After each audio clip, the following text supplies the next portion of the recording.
Namaste, Om Sai Ram to all the Sai devotees. Today I am going to narrate the chapter number 23 of Holy Book Shri Sai Satcharitra, The Wonderful Life and Teachings of Sai Baba. The topics which are covered in this chapter are Yoga and Onion, Sharma cured of snake bite, Cholera ordinance broken, Ordeal of Guru Bhakti. With Baba's grace, I am going to start chapter number 23. Preliminary. In reality, this jiva or human soul transcends the three qualities viz.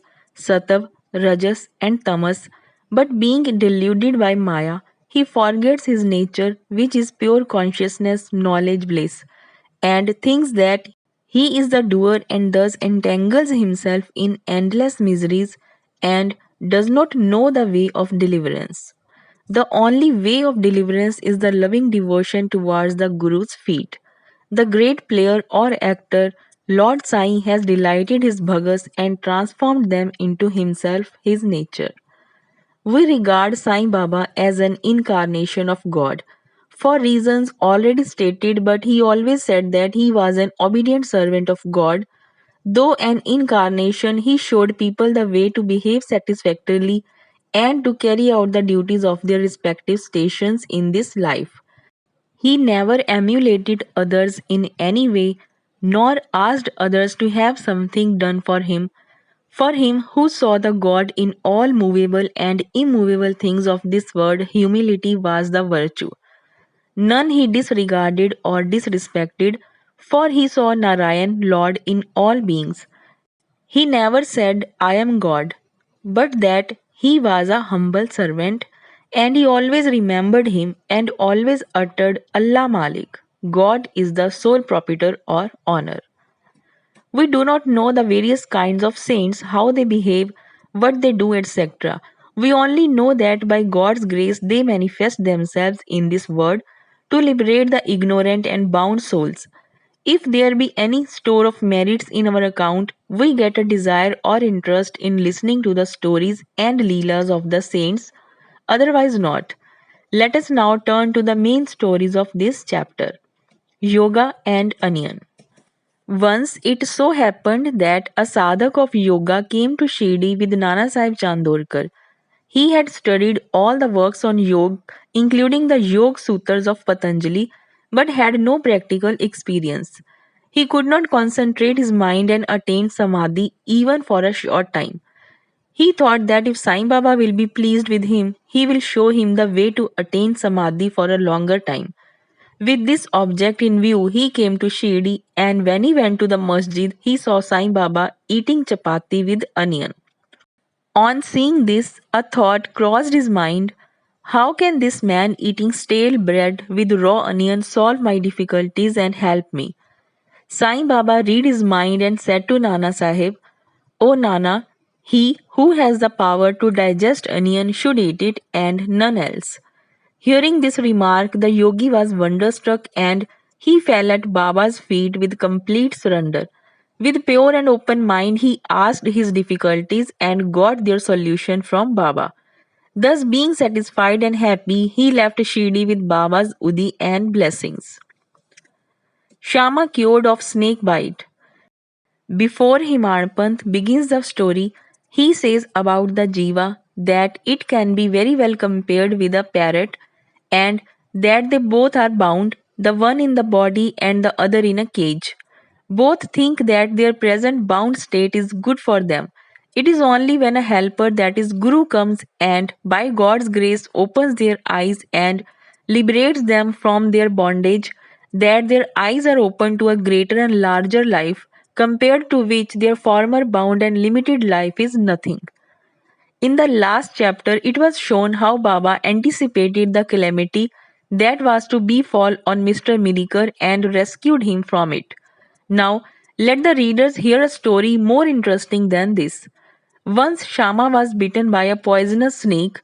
His little finger was bitten and the poison began to spread in the body.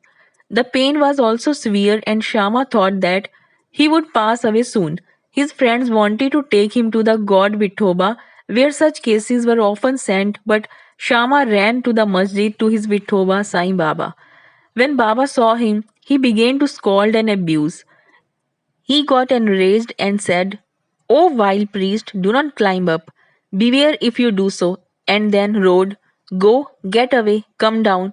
Seeing Baba thus red with wrath, Shama was greatly puzzled and disappointed. He thought that the masjid was his home and Sai Baba his sole refuge. But if he was driven away like this, where should he go? He lost all hopes of life and kept silent. After a while, when Baba became normal and calm, Shama went up and sat near him. Then Baba said to him, "Don't be afraid, don't care a jot. The merciful fakir will save you. Go and sit quiet at home. Don't go out. Believe in me and remain fearless and have no anxiety." Then he was sent home. Immediately afterwards, Baba sent Tatya Patil and Kaka Sahib Dikshit to him with instructions to the effect that he should eat what he liked, should move around in the house, but should in no case lie down and sleep. Needless to say that these instructions were acted upon and Shama got all right in a short time. The only thing to be remembered in this connection is this: the words of Baba or the five syllabled mantra which "Go, get away, come down" were not addressed to Shama as it apparently looked, but they were a direct order to the snake and its poison not to rise up and circulate through Shama's body. Like others well versed in Mantra Shastra, he had not to use any incantation, charged rice, or water, etc. His words only were most efficacious in saving the life of Shama. Anyone hearing this story and other similar ones will beget firm faith in the feet of Sai Baba, and the only way to cross the ocean of Maya is to remember the feet of Baba in the heart. Cholera Epidemic. Once cholera was raging virulently in Shirdi. The residents were much frightened and they stopped all communication with the outside people. The Panch of the village assembled together and decided upon two ordinances as a remedy to check and put down the epidemic. They were: first, no fuel cart should be allowed to come in the village, and second, no goat should be killed there. If anybody disobeyed these ordinances, they were to be fined by the village authorities and Panch. Baba knew that all this was mere superstition and therefore he cared a damn for the cholera ordinances. While the ordinances were in force, a fuel cart came there and wanted to enter the village. Everybody knew that there was a dearth or scarcity of fuel in the village, still the people began to drive away the fuel cart. Baba came to know of this. He came to the spot and asked the cartman to take the fuel cart to the masjid.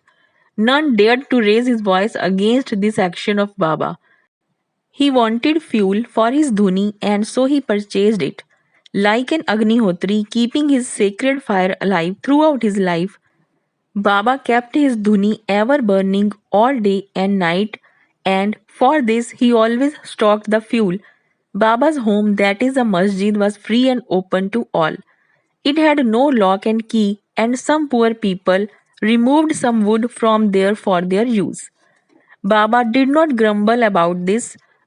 Baba saw that the whole universe was pervaded by the Almighty, and so he never bore enmity or ill will to anybody.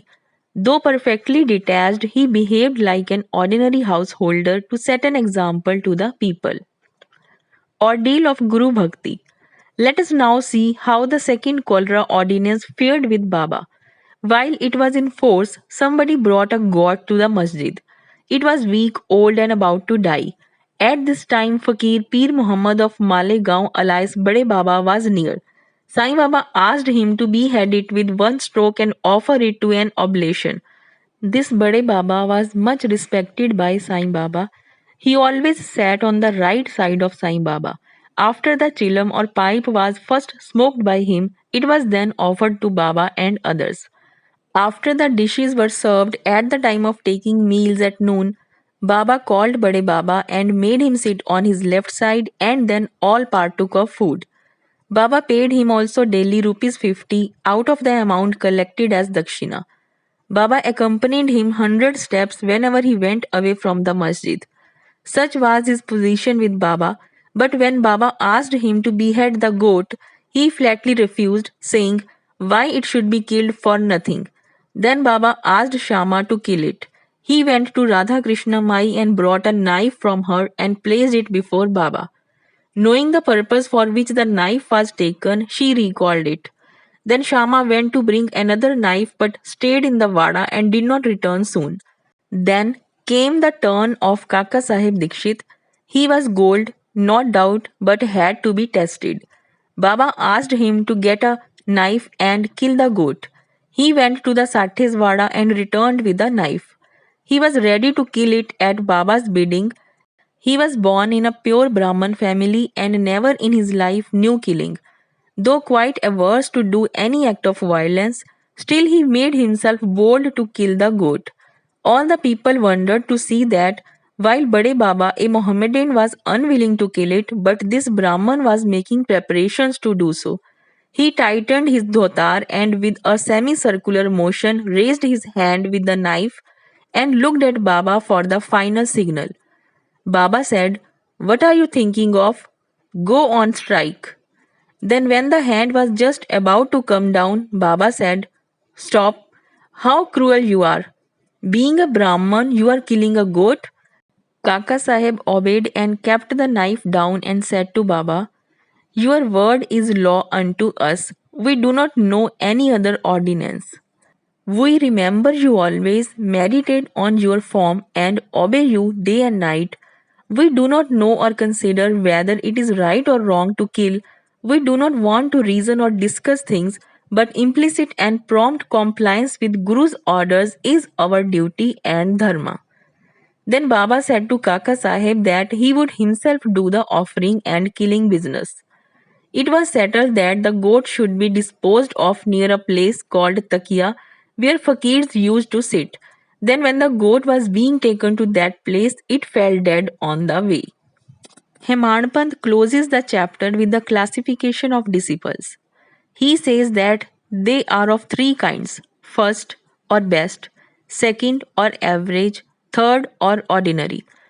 The best kind of disciples are those who guess what their gurus want and immediately carry it out and serve them without waiting for an order from them. The average disciples are those who carry out the orders of their masters to a letter without any delay, and the third kind of disciples are those who go on postponing the carrying out of their order and make mistakes at every step. The disciples should have firm faith backed up by intelligence, and if they add patience to these, their spiritual goal will not be distant. Control of breath, ingoing and outgoing, or hatha yoga or other difficult practices are not at all necessary. When the disciples get the above mentioned qualities, they become ready for further instructions, and the masters then appear and lead them on in their spiritual path to perfection. In the next chapter, we deal with Baba's interesting wit and humor. Chapter number 23 is completed. Bo to Shri Sai, peace to be all.